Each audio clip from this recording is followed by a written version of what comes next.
All right. The quartering is back. All right. You guys just know I had to check in with the guy after the release of this movie that he and his ilk have been losing their shit about for a literal year now. The movie in question is, of course, The Little Mermaid. Now, for those that don't know, The Little Mermaid is now black. And this is unacceptable to the right. In fact, he's been putting out a ton of videos about this, and the funniest that he's made is this one that he put out recently with the thumbnail, where he, for some reason, gave her a black eye. I guess it's supposed to be like, haha, black woman victim of getting hit, I guess? There's definitely some racist messaging intended there, but they edited like a black eye there. I think that soreness around the eye is not on the other eye, so I'm guessing that was edited in. He does have a tendency to do that with his thumbnails. So yeah, I'm gonna guess that's what he did. So yeah, The Quartering, of course, has been talking about this movie and talking about it's gonna flop, it's gone woke, yada yada yada, for a while now. Here's the thing, though. It came out, and I think everybody expected it to suck. Like, I think everybody was like, left and right, was like, oh yeah, another live-action Disney remake. Okay, gonna be garbage. Okay, cool. Rid it off right off the bat. I haven't seen the movie.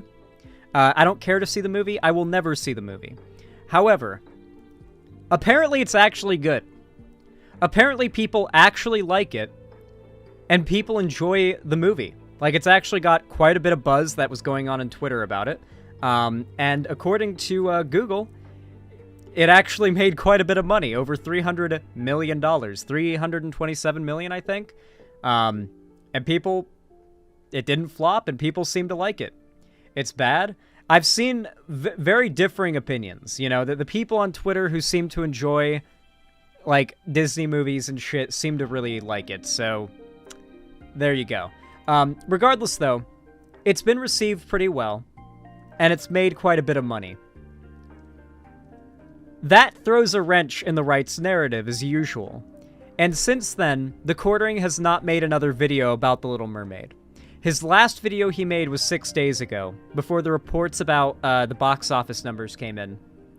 And his most recent video was IMDb and Rotten Tomatoes busted faking the Little Mermaid review scores. For those that don't know, every time anything quote-unquote woke comes out, a bunch of right-wingers online make a bunch of accounts on IMDb and Rotten Tomatoes and review bomb whatever it is within seconds of it coming out. In fact, if you look at, like, here's a good example. Whenever the Rings of Power show was announced, I really didn't give a fuck about it, right? Like, I was like, oh boy, really? Amazon's making, like, at first I thought they were remaking Lord of the Rings, so I was like, ooh, Amazon's remaking Lord of the Rings. At most, I'm just gonna ignore it, you know? Like, I had no interest in a Lord of the Rings remake.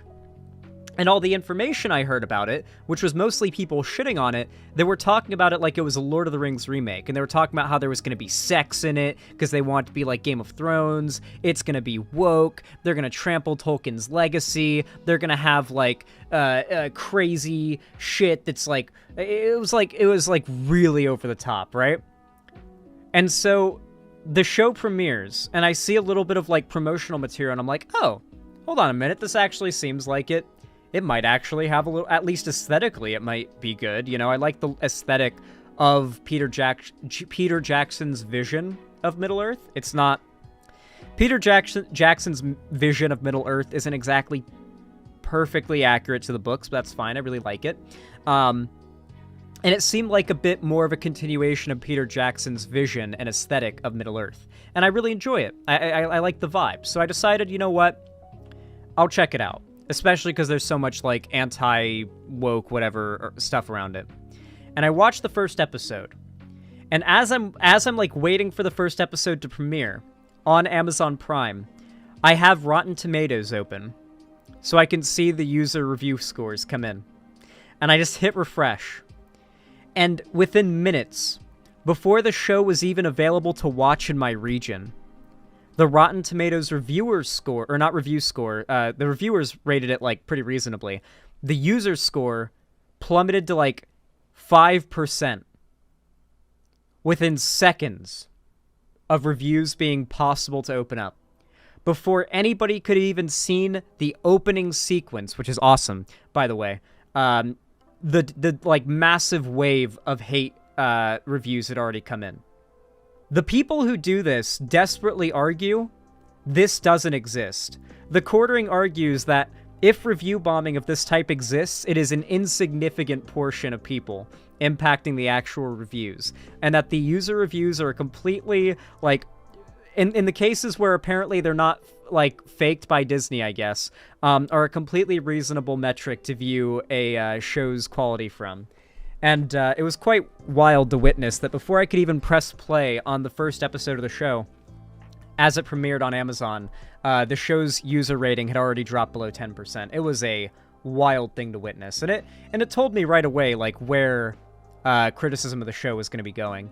Anyway, apparently The Little Mermaid didn't quite get the same treatment, though. It did not manage to get inundated with enough hate before its release for it to, not, like, garner a little bit of a fan base. So here you've got the Quartering having to cope about it.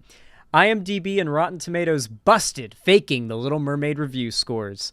I wonder if it's going to be like IMDb and Rotten Tomatoes, like, took down reviews that were very clearly posted before anybody could have seen the movie. Like within 5 minutes of the movie, like, becoming available, that, like, negative reviews start getting posted, and IMDb and Rotten Tomatoes take them down, and that's what the Quartering's going to try to claim is, like, faking reviews. Everyone, Jeremy here from the Quartering, and there's something awfully fishy going on with the Little Mermaid reviews. And of course, this is a mediocre to sub-mediocre movie. There are a lot of reasons why. You can watch maybe the Critical Drinker talk about just how visually boring it is and how long drawn out. For those that don't know, the Critical Drinker's whole thing is to criticize movies that are being shown for being woke for reasons that aren't, like, the typical conservative, like, anti-woke, so that, like, it doesn't look like everybody who hates that piece of media is racist. But the Critical Drinker is a reactionary, and especially if you look at his Twitter shit, like the stuff he says on Twitter and the stuff he talks about on Twitter, it's very obvious he's a reactionary and dumb as. But yeah, his whole thing is sort of riding the line out and painstakingly just underwhelming the film is. Kids will like it because it's a mermaid, and parents will take their kids because it's a cheap babysitter for a few hours. What happened to this movie completely flopping and costing Disney hundreds of millions of dollars? We've been watching this guy's content about this movie prior to its release. He's been saying that this movie is going to be like a massive killing blow to Disney. That's what he's been saying, and now he's got to find his copium of, like, oh, well, we always knew the movie was going to do okay, because, kids are obviously going to love it. It's like, we gotta walk it all back. We gotta bring out the copium. But the film itself is not being well reviewed, and so several websites now have banded together to silence viewers from leaving their actual reviews. It's getting so bad that... Yep, exactly as I called. It's going to be these sites that have, like, clearly taken down reviews that were posted within, like, minutes of a movie or a show becoming available, and they're going to say, they're manipulating the reviews. That news media outlets are referring to, the global reviews of it as, like, just the worst thing ever. It's just, it's so evil. People in international markets don't like The Little Mermaid. This is why the casting happens the way that it does. It provides. Oh, also China and other foreign markets accounted for a minuscule amount of The Little Mermaid's box office sales, and it still did really well. That's the funny thing. It's an amazing shield to Hollywood, because if you don't like The Little Mermaid, well, then you're a racist. If you do like it, you're stunning and brave. Either way, Disney wins. And dude, the stunning and brave meme has really run its course, I feel. For those that don't know, the stunning and brave thing is like a basically when I think it originates from Caitlyn Jenner. I think what happened was Caitlyn Jenner came out as trans, and everyone, like, all these, like, liberal media outlets were like, oh my god, you're so stunning and brave. And then so conservatives turned stunning and brave into a, like... And the ironic thing is it refers to Caitlyn Jenner, of all people, who's a Trump supporter. But they've turned it into, like, a meme where it's like, yes, if you're a minority and you're progressive, then everybody will say you're stunning and brave, and you will have the world handed to you on a platter.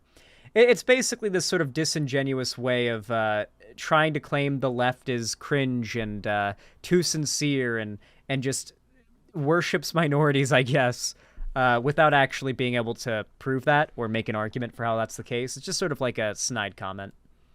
And the idea that IMDb shifted its entire review process now and warned their customers that, you know, they're not allowed to leave negative reviews.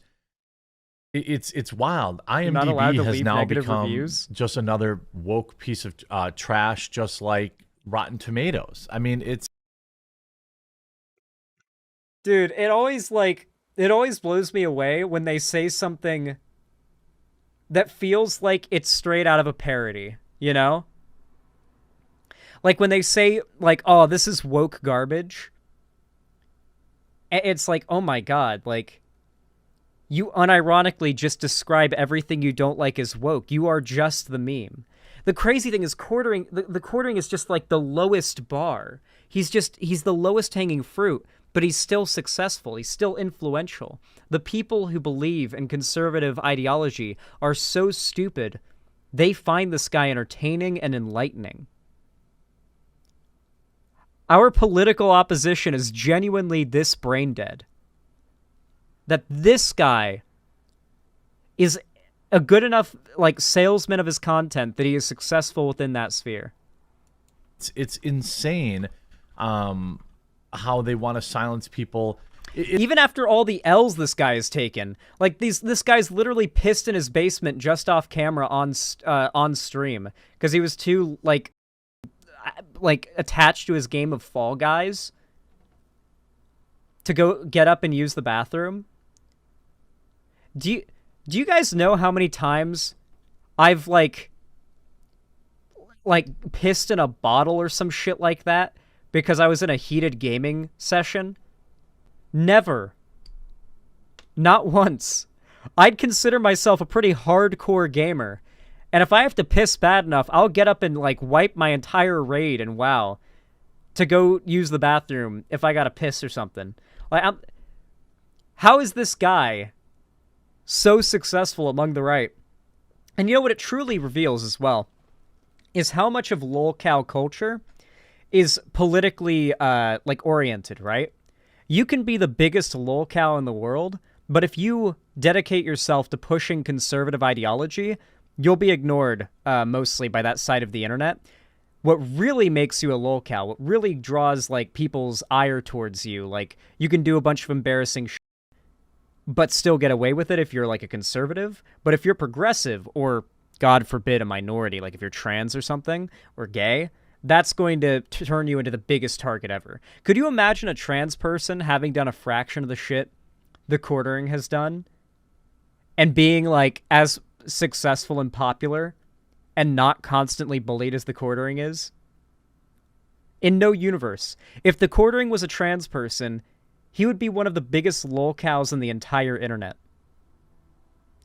It does indicate, like, how much just being a conservative propaganda mouthpiece shields you from criticism for even the most, like, ridiculous things. It's so funny how all of these losers that will write about review brigading,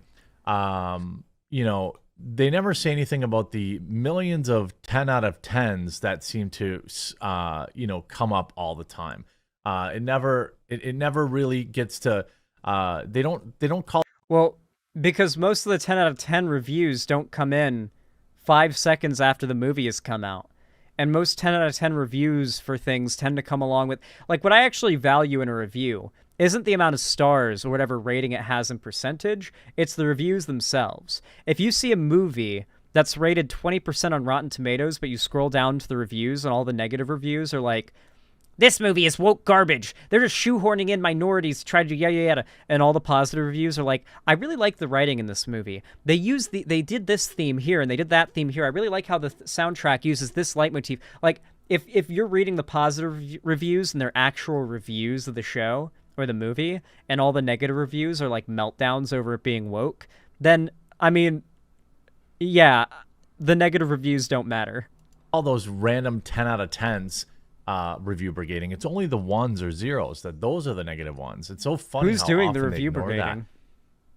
You see, like, Rotten Tomatoes. The Quartering's whole job is to basically build an army of people ready to review brigade anything that he calls woke before it comes out, so that he has some level of like something to reference as like justifiable, like, oh, see, it did go woke, it did fail because people disliked it. Just because it did well in the box office doesn't mean it succeeded.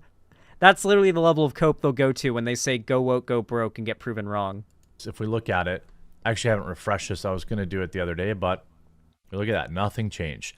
So they lead with the verified ratings. And so what are verified ratings?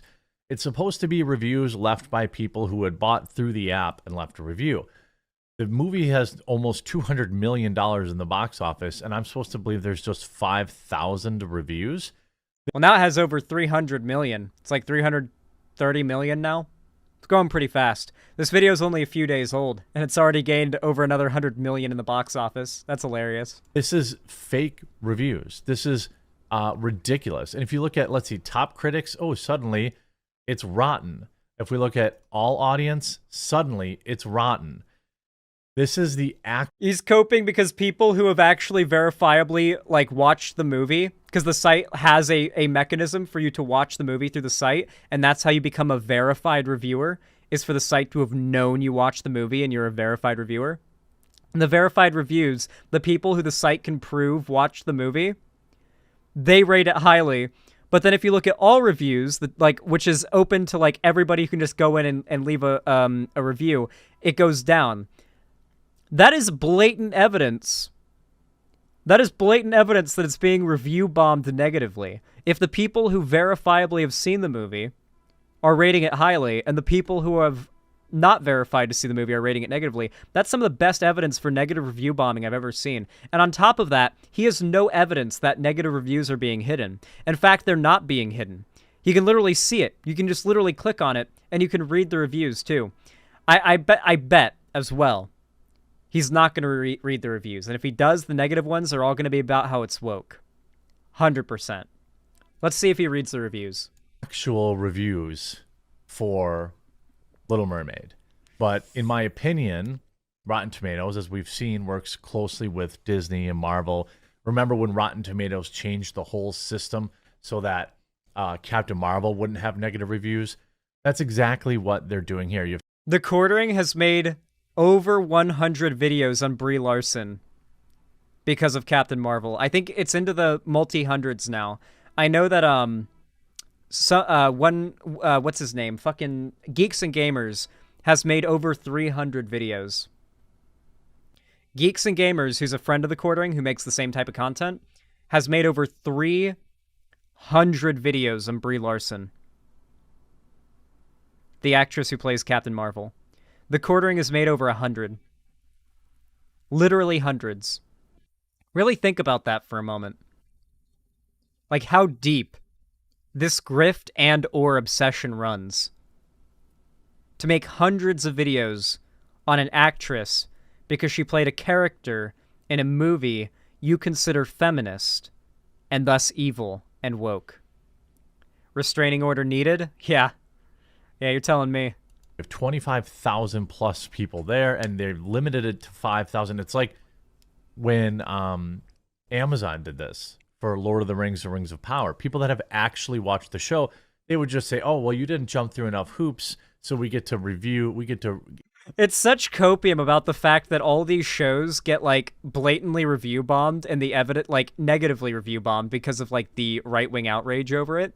And, there's always been a bias when it comes to reviews, by the way. If you go to look at reviews for something, the people who are likely to leave a review are the people who feel strongly about that thing.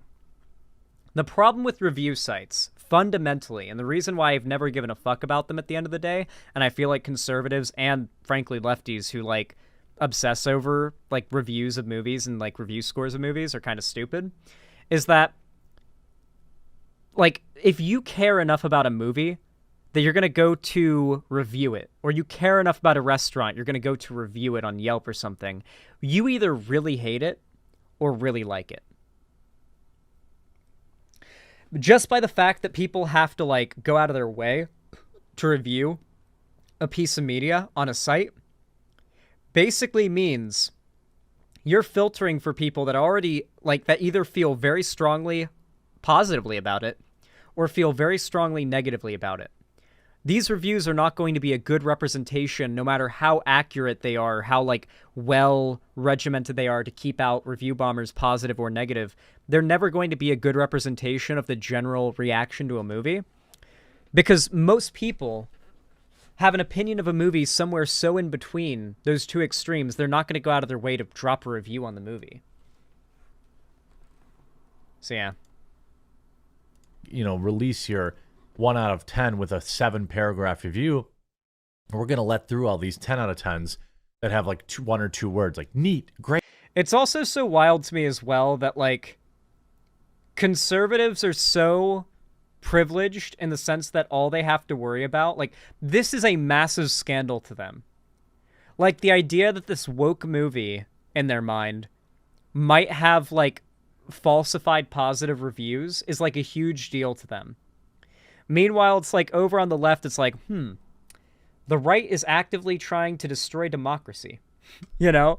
Like, these people live in a fantasy land. Great, awesome, fascinating. But this is the real score of The Little Mermaid. It's a 48 and it's a 56. But you get all these articles. Little Mermaid Review Brigade leads IMDb to issue warning to fans to make their own minds up. The Little Mermaid suffered a fair amount of backlash for its... I am very, like, one of my favorite things about the Quartering's content is that he has to, like, in many cases, he has to scroll through the replies of a bunch of tweets in response to a movie that he's claiming has gone woke. And he has to say, this isn't racist. The people who dislike this movie aren't racist.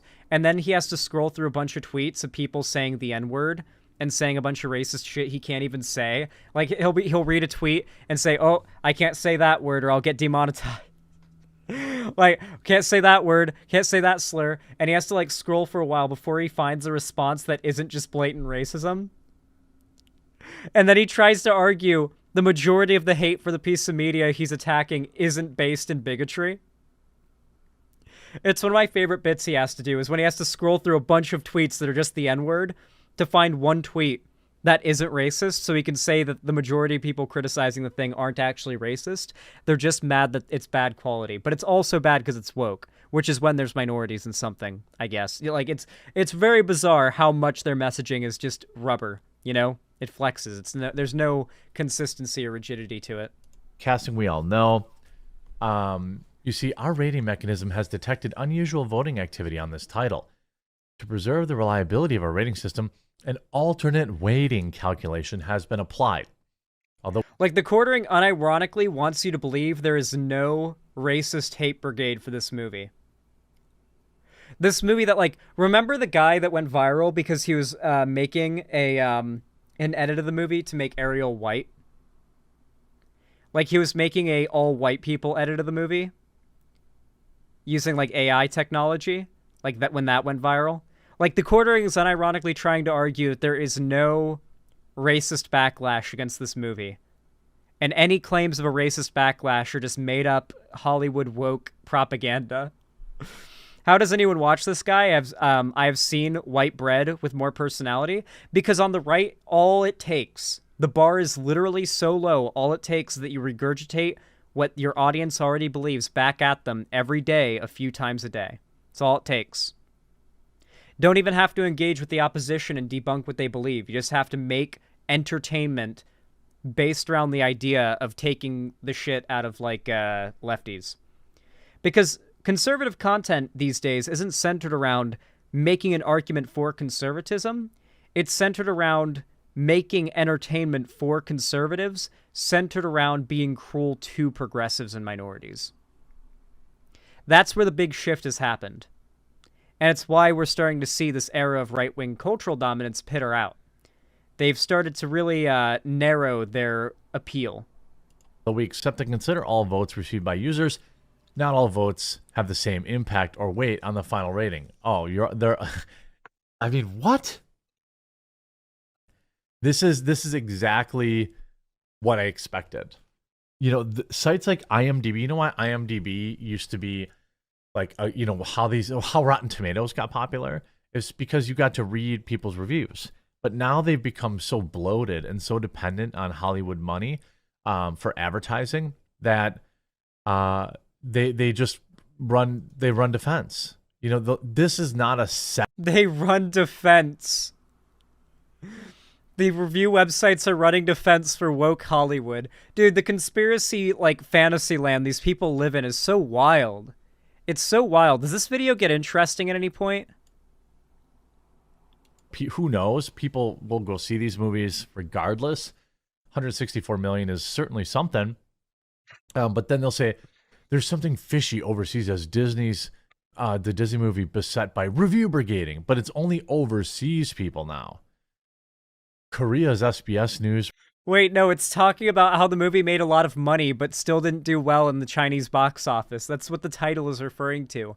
You can literally read just like 3 lines down. It's not claiming that it's the non-American box office review brigading. Dude, just read the article. Dude, I literally only had to skim a few lines. It's reported heading into the weekend that the film had been subject to a ratings terror. In an article against whose title Korean entertainment website Zapsy translated "Backlash Against Black Mermaid, appearance ridiculed, ratings drop on day one." On the ratings portal of Korea's Naver. So basically the quartering has to read a sentence that's like, racists review brigaded this piece of media saying a bunch of racist shit. And he has to respond by saying, oh, they're making up the racist part. It's just people that dislike the movie. Like, it's so bizarre how, like, deep these people have to reach. It's just a movie that did pretty all right, and people online are mad because the mermaid's black. And after adults fight at the Little Mermaid, I would too. What? What? Conservatives are starting fights the movie because they're melting down over it. How does he play defense for this? How's he play defense for this? I'm not surprised. Parents demand refund after adults fight at the Little Mermaid. I would too. 4 adults were all standing up, completely blocking the screen. Moviegoers who started talking and wanted refunds for their tickets. I think they should. What? This is poor behavior. Is this unrelated to the movie? It's just someone got... Again, all these are... Wait. Hold on.